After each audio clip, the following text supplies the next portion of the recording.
12-25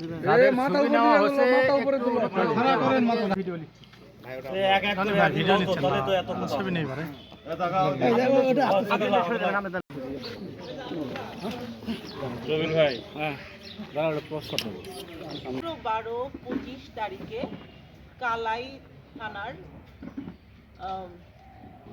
নান্দাইল দিঘি পূর্বপাড়া এই জায়গাটিতে একটি ডাকাতি ঘটনা ঘটে। একটি বাসার শয়নকক্ষে ঢুকে তারা ডাকাতি করে। ডাকাতরা 7 ভরি স্বর্ণ, 7 লক্ষ টাকা, 6 ভরি 4 আনা স্বর্ণ তার ডাকাতি করে নিয়ে যায় এবং সাথে একটি বাটন ফোনও নিয়ে যায়।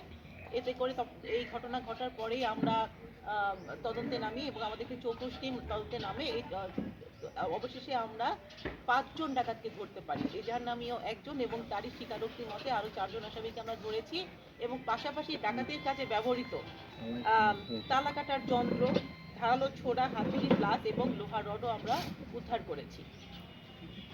আমি আশা করছি যে আমরা সবাই মিলে, পুলিশের সবাই আশা করছি যে এই ঘটনার কারণে কালাইতে এখন ডাকাতির ঘটনা কমে আসবে। আমি কি আবার বলবো? আমার মনে একটু মাঝখানে